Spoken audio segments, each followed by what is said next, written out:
উনি সিনিয়র কিছু শিল্পী নিয়ে কিছু কথা বলেছেন, যেটার কারণে আমি আসলে আমি ভালো লাগেনি আমার কাছে ব্যাপারটা। আমি খুব কষ্ট পেয়েছি যে আমি যদি আজকে বুড়ো হয়ে যাই, আমার সম্বন্ধে যদি কোনো নতুন শিল্পী এভাবে কথা বলে, আমার কষ্টে ভেতরটা ফেটে যেত।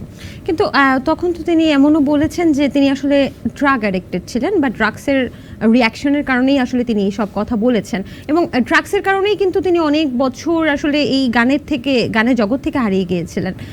তো এই বিষয়টাকে কিভাবে দেখছেন যে একজন তরুণ সম্ভাবনাময় শিল্পী ড্রাগসের কারণে এভাবে পিছিয়ে পড়াটাকে আপনি কিভাবে দেখেন? এটা তো একটা দিকই আছে না দেখার, এটাকে কি দ্বিতীয়ভাবে দেখা যায়? এটা তো সব কিছু শেষ।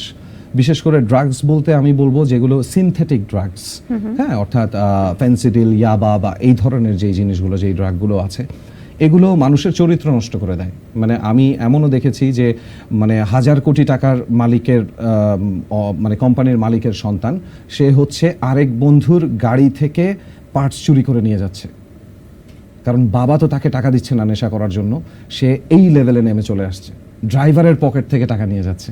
তো যে এই যে জিনিসগুলো চরিত্রকে নিচে নামায়, সেই জিনিসগুলো আসলে কাউকে ঠিক রাখতে পারবে না।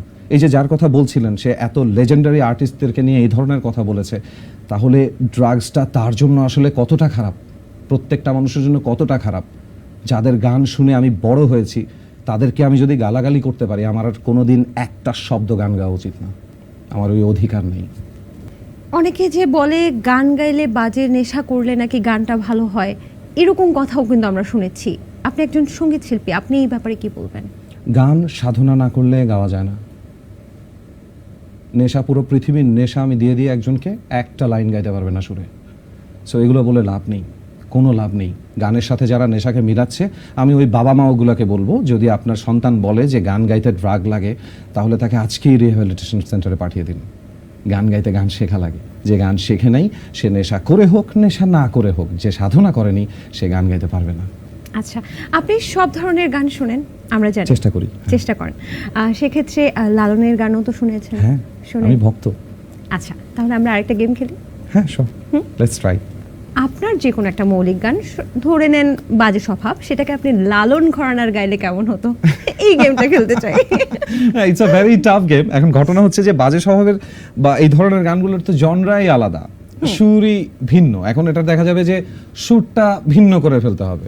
ওরে কথা হবে, দেখা হবে, প্রেমে প্রেমে মেলা হবে, ভালোবাসা বাসি আর হবে না, যাইতেই পারে গাওয়া, কিন্তু গানের ধরনটা তো এমন না, এই জন্য বললাম আর কি।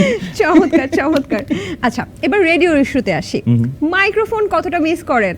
ভয়ঙ্কর ভাবে মিস করি, ভয়ঙ্কর। মানে এরকম ইনস্ট্যান্ট ফিডব্যাকের জায়গা তো পৃথিবীতে আর কোথাও নাই। সমৃদ্ধি, তোমার জানা উচিত যে